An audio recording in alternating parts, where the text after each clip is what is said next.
Ask an AI tool right now who the best lawyer in your city is in your own practice area. There's a very good chance that whatever name it gives you back has one specific credential in common: a super lawyer's listing. That's not an old SEO trick anymore. We pulled the numbers ourselves. We asked AI 38,000 real questions. We did this on ChatGPT, Perplexity, Google's Gemini, and Claude. We asked each one to name the best lawyer across 15 cities and every major practice area. And I tell you, super lawyers showed up in about 15.6% of every source that the tool cited. That's not a footnote. That's one of the two or three things actually deciding who gets named. My name's Marc Apple, and I'm the founder and partner of Forward Push Law Firm Marketing. And I want to back it up here for a second, because a lot of attorneys have heard of super lawyers without really knowing what it is or how you can actually get on the list. So let's start there. Super Lawyers is a rating service that recognizes outstanding lawyers across more than 70 practice areas. It's been around for a long time, well before anyone was asking an AI tool to recommend a lawyer, and it was built to give consumers and other lawyers a credible, independently vetted list of who's actually good at lawyering. Here's how you actually end up on it, because the process matters then more than most attorneys, I think, realize. It starts with peer nominations. Other lawyers, the ones who you've actually seen in action as opposing counsel, co-counsel, or in some other professional setting, have to nominate you. Those nominations carry real weight because they're coming from people inside the profession who can actually vouch for you. And there's this rule that keeps this honest. Somebody inside your own firm can nominate you, but that has to be matched by at least one nomination from outside your firm too. And nominations from outside carry more points than nominations from inside. Also, no attorney can nominate themselves, and they don't like if you start campaigning or soliciting votes either. Once you clear the nomination stage, an attorney-led research team starts digging into you personally. They're going to check 12 specific things, if not more. They're going to look at your verdicts and settlements, transactions you've closed, the kind of clients you actually represent, your years of experience. They're looking at honors and awards that you picked up. Are there any special licenses or certifications? They're going to look at your position in the firm, your bar and professional activity. How about any pro bono or community service? Scholarly writings or lectures you've given, and then your education and employment background. They're going to look at anything else that stands out as a genuine achievement to help you get this listing and become a super lawyer. Once you clear that, you then go in front of what they call a blue ribbon panel. It's top-rated lawyers in your own practice area who review everything they've gathered, and they start to rate you against your actual peers. That's a real multi-stage vetting process. This isn't a rubber stamp that you pay for, and it's exactly why AI tools lean on it so heavily. It's independently vetted proof that you're good at what you do, coming from people qualified to judge you, not you just saying yourself. One thing worth clearing up, because this comes up constantly: there's no fee to actually be selected as a super lawyer. The recognition itself is earned, not bought. Where the money comes in is optional. If you make the list, you can pay for extra promotional placement. They've got an enhanced listing. There's advertising space in their publications. It's that kind of thing.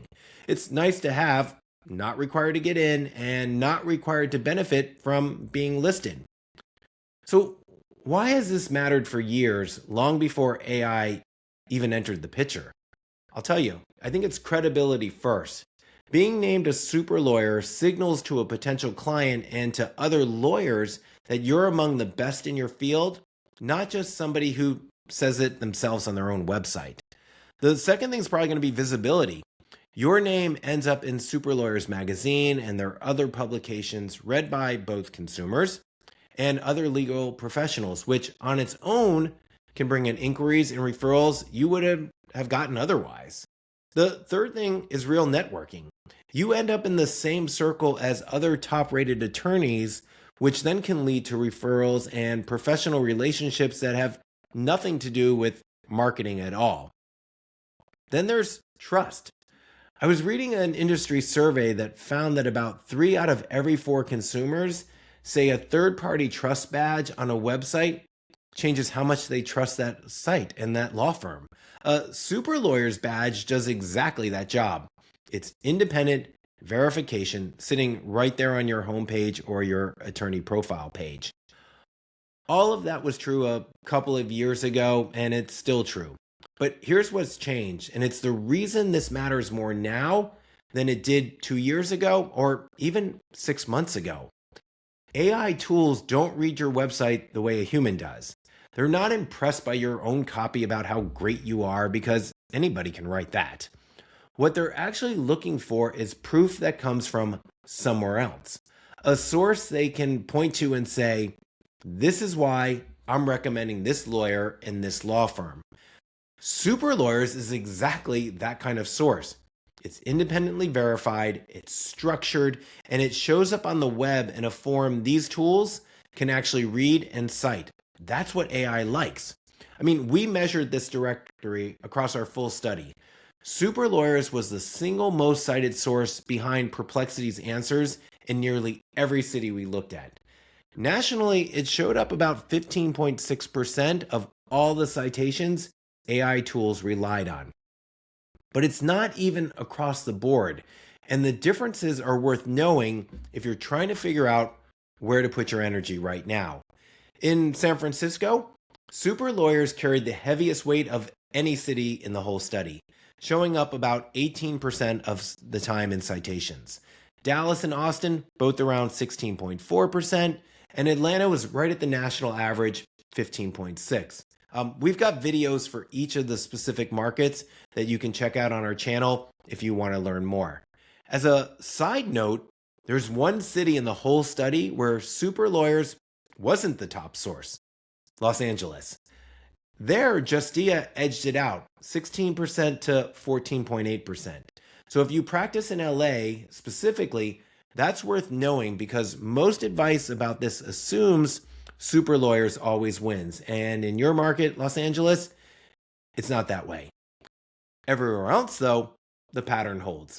This one directory, built on real peer nominations and independent research, is one of the 2 or 3 things actually deciding whether an AI tool says your name or the firm down the street. And here's where most law firms get this wrong, and it's the same mistake we keep finding across every part of this research. Getting listed is the starting line. It's not the finish line. A lot of attorneys win the recognition, they'll put the badge on their website, and then they never touch their actual Super Lawyer's profile again. Half of the fields sit blank. The bio hasn't been updated in years. The practice areas listed don't match what they're actually working on right now. And to a human visitor, that badge looks impressive sitting there. But to an AI tool reading the actual profile behind it, a half-finished listing barely registers as a real signal at all. The AI can't recommend what it can't read, and it can't read a profile that was never filled in. So if you're already a super lawyer, go look at your actual profile today. Not just the badge, the profile behind it. Fill in every field. Update your bio to reflect what you're actually known for right now. Make sure your practice areas are current. And if you're not listed yet, understand what actually gets you there. It's real relationships with other attorneys who've seen your work firsthand because it's their nomination that starts the whole process. It's not a marketing campaign you can buy your way into. The other thing that I hear attorneys always ask me is Super Lawyers worth it? Yes, and more than it was when we first asked that question, not because the prestige changed, but because we can now measure exactly how much weight this one recognition carries in the systems, AI, that's increasingly deciding who gets hired. But the honest caveat still applies, the same one that was true before AI ever entered the picture. Super Lawyers is just one part of a real strategy. It's not the whole thing. It works alongside your other directory profiles, your reviews, and the rest of your actual marketing, your digital footprint. And if you treat it as the only lever, you're still leaving out most of the opportunities that are on the table in front of you to succeed. Instead, treat it as one piece of a system built around actual verifiable proof, and it becomes one of the highest leverage single things a law firm can do this year. Earn recognition read by an AI that's already deciding who to recommend to someone who needs a lawyer right now is the way to go. If this was useful, please hit subscribe. There's more of this every week, and I appreciate you watching. Thank you.